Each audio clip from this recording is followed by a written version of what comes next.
Aujourd'hui, près de 15% des couples qui souhaitent avoir un enfant rencontrent des difficultés et consultent pour des problèmes d'infertilité. Beaucoup de couples se sentent assez perdus quand ils pénètrent dans ce monde inconnu qu'est celui de la PMA, la procréation médicalement assistée. Audrey Leblanc et Audrey Malfionne. Bonjour Audrey Leblanc, c'est vous Audrey Malfionne, c'est vous.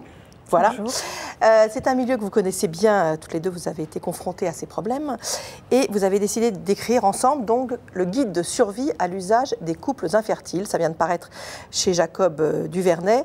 Alors, pour bien préciser, Audrey Leblanc, vous êtes l'auteur des textes et Audrey Malfionne, vous êtes l'auteur des dessins. Vous avez choisi, vous, d'aborder ce thème sur le ton de l'humour. Pourquoi? Parce qu'en général, tout est toujours sérieux et désespérant. Dans ce qu'on en avait lu, un peu, oui.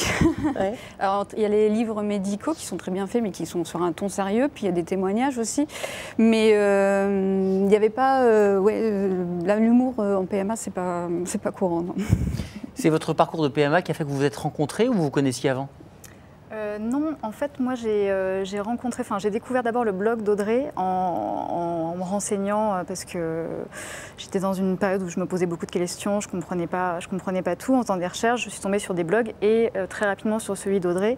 Blog d'Audrey sur la PMA? Sur la PMA, sur son parcours qui était loin d'être évident et elle m'a fait mourir de rire. Et je me suis dit que si cette fille-là était capable de faire rire avec le parcours qu'elle avait, elle pouvait toucher énormément de gens. Et je lui ai envoyé un mail en forme de déclaration d'amour en lui demandant, je lui ai dit, je suis illustratrice, viens on fait un bouquin drôle sur la PMA. Et comme c'est une fille facile, elle a dit oui. Très bien. Le ton est donné.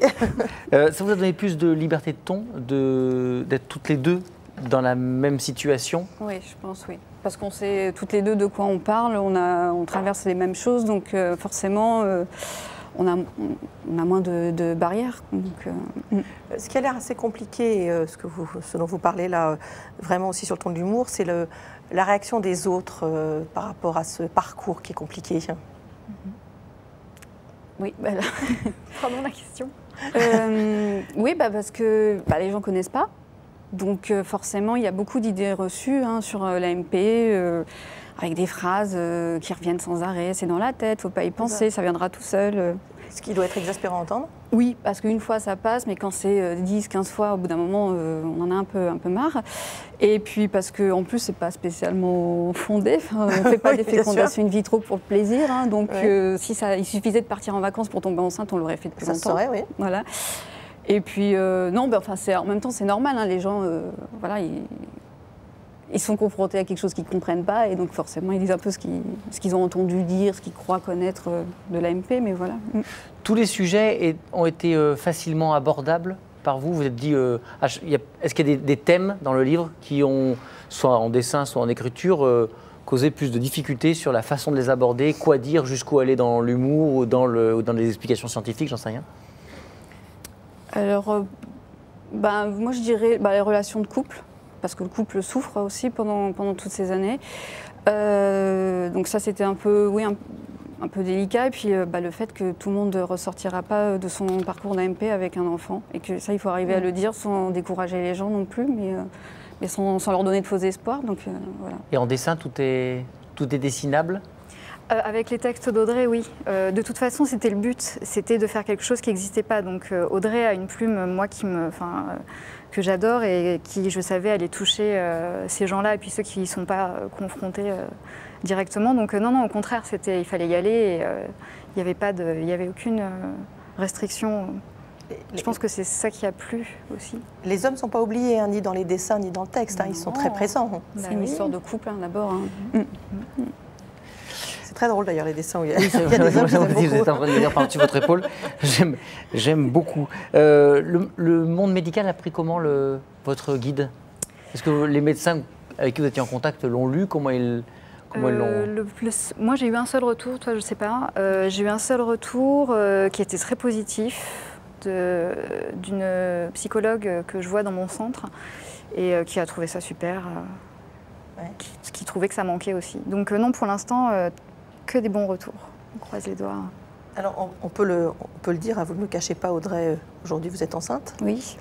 D'abord, est-ce que vous imaginez qu'éventuellement ce livre a pu vous libérer a pu éventuellement déclencher quelque chose ou pas.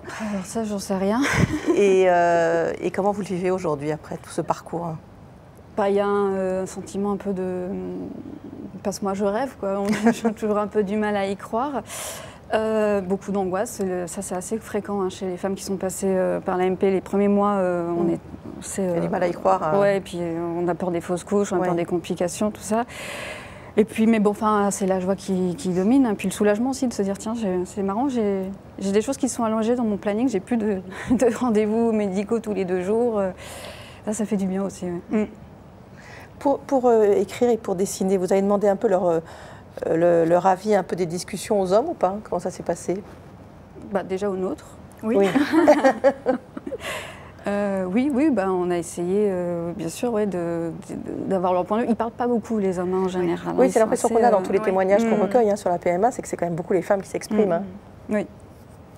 Je pense que ça reste encore un sujet un peu cantonné à la sphère féminine et les hommes ont un peu de mal à trouver leur place là-dedans. Ouais. Mais parce qu'ils ont peur qu'on leur mette un peu sur le dos un nombre important de stérilités, ce qui est le cas en l'occurrence, d'infertilité. Ils sont quand même en cause autant que les femmes finalement. Voilà, pas plus autant, mais...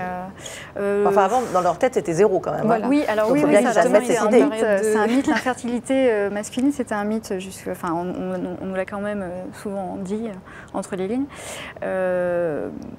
Mais il y a aussi de la pudeur et il y a aussi quelque chose qui a trait à la virilité, malgré tout, même si ça n'a rien à voir. Et donc oui, c'est compliqué. Et puis les femmes, enfin, c'est pas sexiste de dire qu'on parle plus peut-être et qu'on s'exprime plus à l'oral. Mais ils s'expriment aussi, hein. C'est différent. C'est un livre pour aider à garder patience? Oui, il en faut. Hein. Patience, espoir et un regard sur... Puis, peut rendre de distance aussi, oui. Et un regard, je pense, aussi bienveillant sur l'infertilité. On n'est pas des monstres de foire, on n'est pas.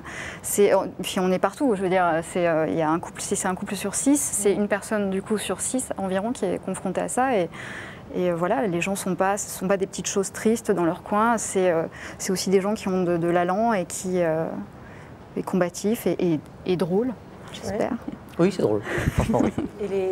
Et les femmes, en général, est-ce qu'il y en a qui prennent mal le fait qu'on puisse rire de ça ou pas? Est-ce que vous avez eu des réactions, et notamment sur votre blog, qui est un blog d'humour, est-ce qu'il y en a qui trouvent qu'on ne doit pas rire de tout ou pas? Non. Alors, honnêtement, j'ai pas eu de...